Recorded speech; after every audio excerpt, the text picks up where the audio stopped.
ফার্স্টে বলি যে মিডল টার্মগুলো কীরকম করে আগে বলি যে মিডল টার্ম হচ্ছে যে চিনো নাকি, এই যে এরকম যেরকম তিনটা হচ্ছে যে তিনটা এরকম কী বলে, যেটা অক্ষরে হোক যেটা হোক অঙ্ক বলে, এটাকে মিডল টার্ম বলে। তার প্রথমটাও একটা অক্ষর হবে, দ্বিতীয়টাও অক্ষর হবে, তৃতীয়টা একটা সংখ্যা হবে। এটা হলো মিডল টার্ম চেনার সবচেয়ে ভালো উপায়। এখন এখানে এক্স স্কোয়ার, আরও একটা ভালো উপায় হচ্ছে যে এখানে পাওয়ার থাকে, তারপর পাওয়ার কম থাকে, তারপর এটার কোনো অক্ষরই থাকে না। এখানে এক্স স্কোয়ারের অন্য কিছু থাকতে পারে, এখানে এ আছে স্কোয়ার -13 প্লাস 216, এটাও একটা মিডল টার্ম, কারণ এখানে একটা সংখ্যা আছে, দুটা সংখ্যা আছে, এটার কোনো সংখ্যা নেই। এটাও একটা মিডল টার্ম, কারণ এটাতে একটা সংখ্যা, এটাতে একটা সংখ্যা, এটার সংখ্যা নেই। এটাও মিডল টার্ম হবে, কিন্তু এটা তাকে কমন নেওয়া লাগে, সূত্র ফেলার লাগে। দেন হচ্ছে যে এটাও একটা মিডল টার্ম, কারণ এখানে একটা হচ্ছে যে একটা এক্স আছে, অক্ষর আছে, এখানে একটা অক্ষর আছে, এখানে কোনো অক্ষর নেই। তো এটা হলো মিডল টার্ম চেনার হচ্ছে সবথেকে ভালো উপায়। এখানে এক্সের থেকে যে কোনো কিছু থাকতে পারে, ABCD, মেন কথা অ্যালফাবেট থাকবে, ইংরেজির অ্যালফাবেট থাকবে, আর হচ্ছে যে সংখ্যা থাকবে। এটা হলো মিডল টার্ম হচ্ছে চেনার ভালো উপায়। এখন একটা হচ্ছে যে টেকনিক শিখে দিই ক্যালকুলেটর দিয়ে করার। এখানে তুলি এক্স স্কোয়ার প্লাস হচ্ছে যে 13x প্লাস 36। তো এই যে বললাম না যে তিনটা এরকম মিলে অঙ্ক থাকবে, তার দুইটা হচ্ছে যে অ্যালফাবেট থাকে আর একটা কোনো অ্যালফাবেট থাকে না। তো এটা তোলার পরে এবার হচ্ছে যে স্যারেরা অনেক বলবে যে এটা ভাঙান লাগবে, এটা ভাঙান হবে না, আর এটা ভাঙান হবে না, মাঝখানেটা হচ্ছে যোগ বিয়োগ করে মেলা লাগবে, গুণ ভাগ করে এটা মেলা লাগবে। তো এসব কিছু করার দরকার নেই, আমি শর্টকাট টেকনিক শিখিয়ে দিচ্ছি ক্যালকুলেটর দিয়ে। ক্যালকুলেটরে কী করবা, এখানে হচ্ছে যে মোড আছে, এই মোডে একবার, দুইবার, তিনবারে দিবা। তিনবার মোড দেওয়ার পরে ইকুয়েন মানে ওয়ান একবার চাপ দিবা। দেন হচ্ছে যে এখানে আবার একবার মোডে চাপ দিবা। তারপরে আসবে ডিগ্রি, এই ডিগ্রিতেই হচ্ছে যে মেনলি মিডল টার্ম করে, 2 চাপ দিবা। তো আরেকবার দেখাই কী করবা। তো আগে বলি যে সে হচ্ছে যে ক্যালকুলেটর রিস্টার্ট কীভাবে দেয়। শিফট আছে, এই শিফটে দিবা, মোডে দিবা, দেন হচ্ছে 3 মানে অলে দিলে যে রিসেট ইকুয়াল হয়ে গেল, রিসেট হয়ে গেল। আবার দেখাই, মোডে 3বার, একবার, দুইবার, তিনবার, ইকুয়েন, তারপর 1 দিবা, 1 দিয়ে আবার হচ্ছে মোডে একবার, তাহলে ডিগ্রি এসে গেল। ডিগ্রিতে 2 নাম্বারটা এখানে এ হোয়াট আছে না, এটা হলো এ, এটা হলো এ, এটা হলো বি, আর এটা হলো সি। তো এই এ হোয়াট যেটা এখানে, এখন যে কী আছে, এক্স স্কোয়ার আছে। তো এক্স স্কোয়ার কীভাবে দেবো, এক্স স্কোয়ার বলতে কী বোঝায়, এর সামনে 1 আছে, এটা বোঝায় যে জানোই যে কোনো কিছুর আগে একটা 1 থাকে, তো এটা হলো 1, এটা ধরে নেওয়া লাগে। তো এখানে 1 দিবা। আর আরেকটা কথা, এই সামনে যদি কিছু নাও থাকে, যদি 9 কিংবা 10 যেটাই থাকতো, তাও 1 ধরে নেওয়া লাগবে সামনে। এখন তাহলে এখানে 1 দিবা, যে ক্যালকুলেটরটা এখানে এ হোয়াট ইকুয়াল টু 1 দেওয়ার পরে ইকুয়াল, তারপর বি আছে, বি ইকুয়াল টু হোয়াট, এখন বির সাথে মানে এটার যেটা সংখ্যা থাকবে এখন সেটাই দিবা। তাহলে 13 দিয়ে আবার ইকুয়াল, তারপর সি হোয়াট আছে বললাম না, সি এটা সি বললাম না 36। তো এবার হচ্ছে ক্যালকুলেটরে 36 দিবা, 36 দেওয়ার পরে ইকুয়াল। এখন একটা ইম্পর্টেন্ট কথা, এখানে যে অ্যান্সার আসে এটা হচ্ছে যে প্লাস থাকলে মাইনাস ধরা লাগে, মাইনাস থাকলে প্লাস ধরা লাগে। কেমনে বোঝাই, আমি বললামই না, স্যারের হয়তো শিখাছে যে সামনেটা ঠিক রাখার লাগে। তো সামনেটা কিছুই করবো না, এক্স স্কোয়ার করলা, করার পরে এখানে যেটা হচ্ছে যে -4 আছে না, এটা এবার তোমার +4 ধরা লাগবে। মাইনাস থাকলে প্লাস হয়, প্লাস থাকলে 4 হয়, মাইনাস হয়, যেটা এখানে দেখাবে।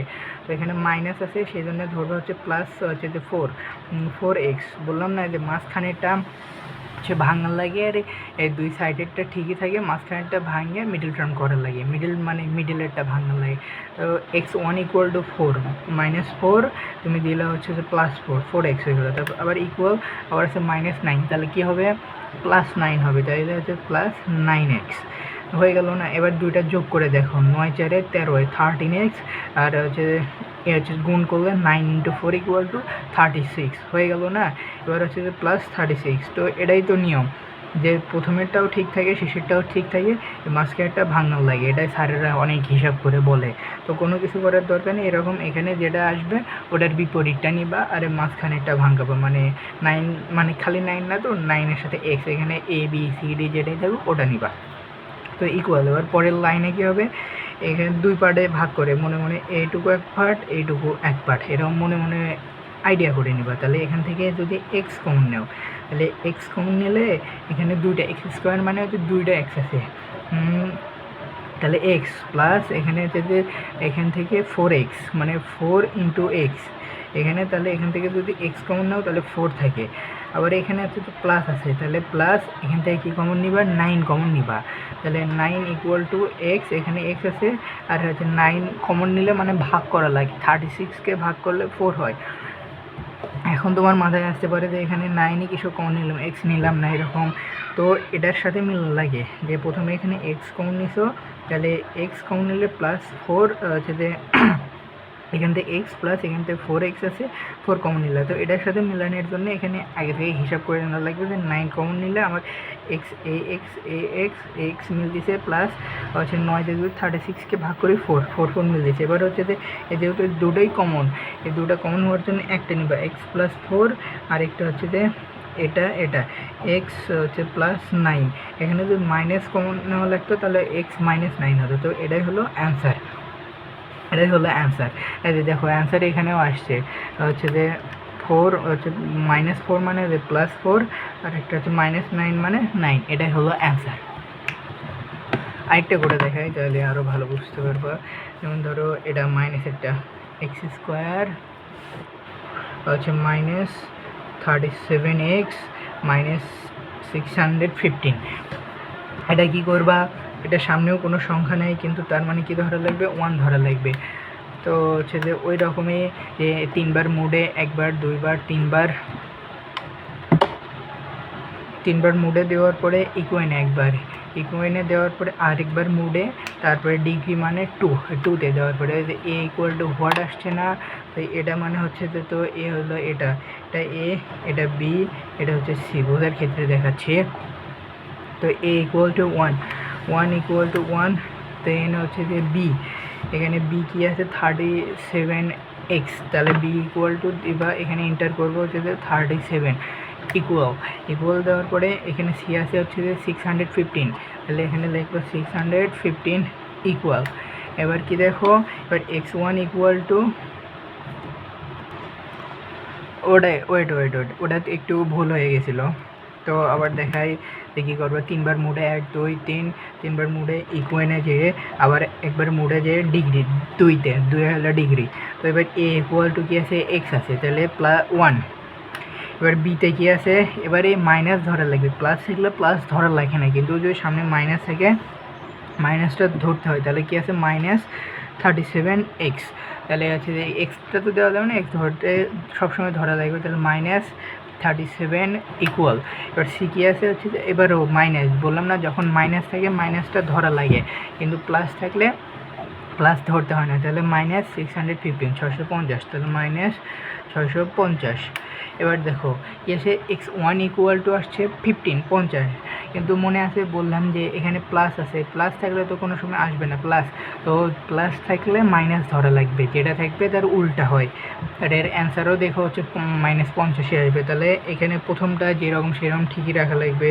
তাহলে x স্কোয়ার 37কে এবার ভাঙাতে হবে, তাহলে মাইনাস এখানে কত আছে 15 +15, তাহলে -50x ইকুয়াল। এবার x1 গেল, এবার হচ্ছে x2 -13, মাইনাস শিখলে কি প্লাস ধরা লাগে, তাহলে প্লাস হচ্ছে 13x -6 এটা তো ভাঙাতে হবে না পিছনেরটা 650, তাহলে দেখো প্লাস মাইনাস করলে -37 হয়, 50 থেকে 13 বাদ দিলে -37, আর এই দুটা গুণ করলে -650 হয়, হয়ে গেল।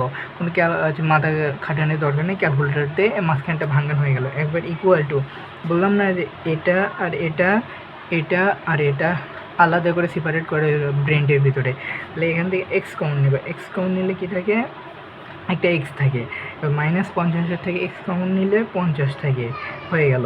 এবার এখানে প্লাস আছে, প্লাস নেবে, এখানে যদি মাইনাস থাকে মানে এখানে যেটা থাকে ওটা ম্যাটার না, তোমার ম্যাটার হচ্ছে এটার সাথে মেলার লাগবে। তো এখানে যেহেতু দেখো প্লাস হচ্ছে 13 নিলে, যে এখান থেকে আমি 13 কমন নেই, যে 13 এক্সের সাথে থেকে 13 কমন নিলে এক্স, এখানে হয়ে গেল। যদি এখানে মাইনাস থাকতো তখন আমার এখানে মাইনাস নেওয়া লাগতো, কিন্তু ওটা দরকার নাই, তুমি প্র্যাকটিস করে এমনি শিখতে পারবা।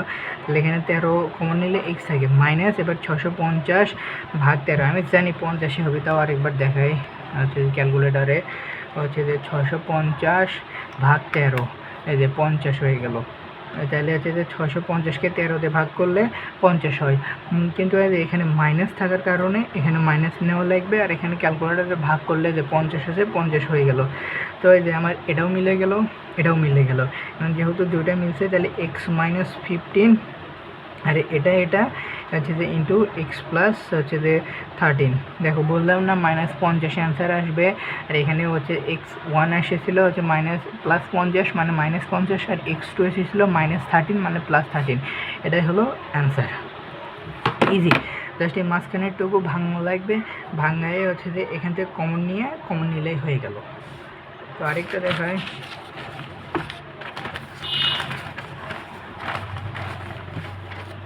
এবারে একটা দেখা হচ্ছে যে যদি সামনে কোনো সংখ্যা থাকে তখন কি করবা, যেমন এই যে এটা 9x square plus 24x plus হচ্ছে 16।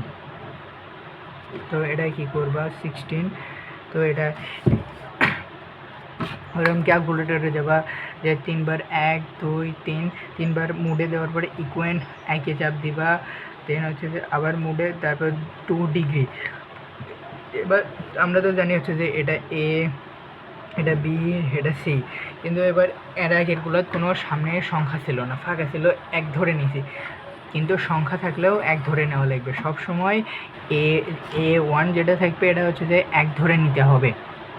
যদি এখানে মাইনাস থাকতো তাহলে মাইনাসটা কমন না করতে, যাই হোক ওটা পরের কথা, ওটা আস্তে আস্তে শিখে যাবা। তাহলে এখানে 9 থাকা সত্ত্বেও কী করা লাগবে, এক নেওয়া লাগবে। তাহলে এখানে ক্যালকুলেটরে এক দিয়ে A1 ইকুয়াল টু A1, এবার হচ্ছে যে A হোয়াট ইকুয়াল টু 1, এবার B হোয়াট ইকুয়াল টু কত, এখানে যে প্লাস আছে কত 24 আছে, তাহলে +24, জাস্ট 24 নিলে হচ্ছে যে 24, কিংবা তুমি এমনও করতে পারো যে +24 গেল। এবার ইকুয়াল, এবার সি ইকুয়াল টু হোয়াট, এবার এখানে হলো আসল কাজ, এখানে যে 16 আছে মানে 16 আছে, যে 16 আর এই 9, এবার এই দুটা গুণ করা লাগবে, 16 আর 9 গুণ করা লাগবে। তো তুমি দেবে 16 ইন্টু 4, 16 ইন্টু 9, যে প্রথমে যে 9টা ধরলা না, এখানে 1 ধরলা, এখানে সবসময় 1ই ধরা লাগবে। এখানে কোনো সংখ্যা থাকলে সেটা হচ্ছে যে শেষেরটার সাথে গুণ করা লাগে, আর কোনো সংখ্যা না থাকলে ডিরেক্ট হচ্ছে 1 ধরলে হয়। তো যেহেতু এখানে 1 আছে, এই 16-র সাথে গুণ করা লাগবে, তাহলে 16 ইন্টু 9 ইকুয়াল টু হয়ে গেল, মানে সি ইকুয়াল টু হোয়াট, এটা দিলাম। আরেকবার দেখাই, এ ইকুয়াল টু হচ্ছে 9-এর জায়গায় 1 ধরা লাগবে, তাহলে 1 দিলাম। তারপর বি হোয়াট ইকুয়াল টু হচ্ছে +24, হচ্ছে যে 24 দিলাম। আর সি ইকুয়াল টু হচ্ছে যে 16, যেটা সিতে যেটা থাকতো ওটাই দিতাম, কিন্তু সামনে 9 থাকার কারণে 9 থাকুক, মানে এ ব্যতীত 2 4 5 6 7 8 10 যেটাই থাকবে ওটাই শেষেরটার সাথে গুণ হবে। তাহলে হচ্ছে যে 16 ইন্টু 9 ইকুয়াল টু হয়ে গেল। তাহলে ওটা দেওয়ার পর x1, মানে এবার দেখো x1 আসেনি, x আসছে। এটার কারণ হচ্ছে যে x1-এর মানও যেটা হবে x2-র মানও সেটা হবে। এটা এখন দুইবার যদি হচ্ছে এটা অন্য মান আসতো তাহলে x1 ইকুয়াল টু হচ্ছে -12 আসতো, x2 ইকুয়াল টু ধরো 13 14 প্লাস 12 17 এরকম আসতো। কিন্তু x1-এর মানও যেটা, x2-র মানও সেটা, সেই জন্য আর আলাদা করে দেয়নি। তো কিন্তু আমরা জানি মাইনাস থাকলে কী হয়, মাইনাস থাকলে প্লাস হয়। তো এখানে দেখায় যে 9x স্কোয়ার মাইনাস থাকলে কী হয়, প্লাস হয়। তাহলে প্লাস হচ্ছে যে 12x, এটা তো গেলো হচ্ছে যে x1, ওই যে যেরকম থাকে x1। এবার x2ও একই হবে, তাহলে প্লাস হচ্ছে যে 12x প্লাস হচ্ছে 16 হয়ে গেল। এই মাঝখানটা ভাঙানো হয়ে গেল, দুটা যোগ করলে হচ্ছে যে 24 হয়, আর এই দুইটা গুণ করলে 16 আর হচ্ছে 9 গুণ করলে 144 হয়, আর দুইটা গুণ করলে 12 ইন্টু 12 ওই 144ই হবে। তো আবার এখানে কি করা লাগবে, এবার এখানে আর খালি এক্স কমন নিলে হবে না, এবার এখানে যেহেতু সংখ্যা থাকছে, এবার 3x কমন নেবে, এটা একটু মাথা তো খাটানি লাগবে, তাছাড়া হবে। এবার 3 কমন নিলে হচ্ছে যে 3x কমন নিলে হচ্ছে যে 3x প্লাস হচ্ছে 4, কারণ এই 3 দিয়ে হচ্ছে 9 ভাগ করলে 3, আর x দিয়ে x ভাগ করলে একটা x থাকে। এবার এই হচ্ছে 3x মানে 3 দিয়ে 12 ভাগ করলে 4 হয়, আর x দিয়ে x ভাগ করলে 1, তার মানে x থাকে না। তাহলে 3x প্লাস 4 হচ্ছে যে 3x দিয়ে 12x ভাগ করলে 4 থাকে, প্লাস এখানে প্লাস থাকার কারণে প্লাস। এবার মনে রাখা লাগবে যে তোমার জানি এই 3x প্লাস 4-এর সাথেও এখানে 3x প্লাস 4 আসে, তাহলে এখানে কী নিবা, এখানে 12 আছে, তাহলে 4 নেওয়া লাগবে, 3 4 12, তাহলে 4 যদি তুমি জাস্ট খালি 4 কমন নিবা, কারণ এই 3x মিলা লাগবে।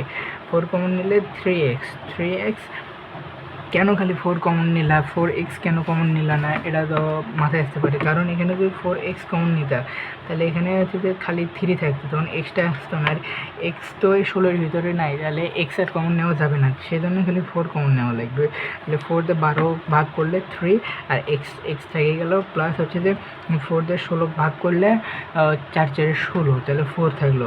দেখো এখন দেখো এটাও মিলে গেল, এটাও মিলে গেল, তাহলে ইকুয়াল টু হচ্ছে যে 3x প্লাস 4 ইন্টু 3 হচ্ছে যে ইন্টু হচ্ছে যে 3x প্লাস 4। এটা দেখছো দুইটার অ্যান্সার একই আসছে। ওই যে ক্যালকুলেটার এখানে দেখালো যে হচ্ছে যে x ইকুয়াল টু হচ্ছে -12, কিন্তু আমরা কততে দেখে আসলাম x1 ইকুয়াল টু একটা হয়, x2 ইকুয়াল টু একটা হয়, কিন্তু এটা দুইটার অ্যান্সার একই হয়, এরকম x দেখাবে, x1 x2 কিছু দেখাবে না। আর তো আরেকটা চট করে দেখাই, তুমি তো এই ভিডিও মনোযোগ দিয়ে দেখবাই না মনে হয়, আমি জানি। তো আরেকটা দেখাই তাড়াতাড়ি, x² -37x -615, এটা তো করে দেখাইছি।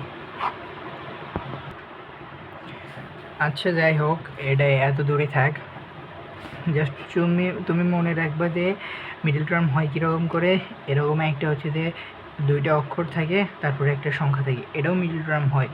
এর আগে হচ্ছে যে x² কমন নেওয়া লাগবে, কিন্তু ওটা দেখালে ওটা তোমার মাথাতে ঢুকবে না, থাকে এতটুকুই থাক।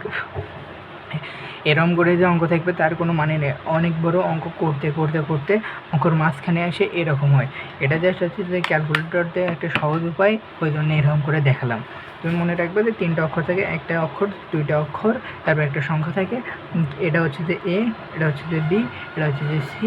ক্যালকুলেটরে ABC তুলবো, প্লাস মাইনাস আসলে সেটা হবে হচ্ছে যে প্লাস, আর প্লাস আসলে সেটা হবে হচ্ছে যে মাইনাস। এটাই এটা হচ্ছে যে যতবার না হয় তুমি মনোযোগ দিয়ে পড়ে, যে বইয়ের কত পেজ, এটা হচ্ছে যে 58 পেজ, তুমি এখানে হচ্ছে দেখতে পারো। তুমি হচ্ছে যে গুগল থেকে, ChatGPT থেকে হচ্ছে যে মিডল টার্ম লিখে সার্চ করে সেটার অ্যান্সার করে দেখতে পারো।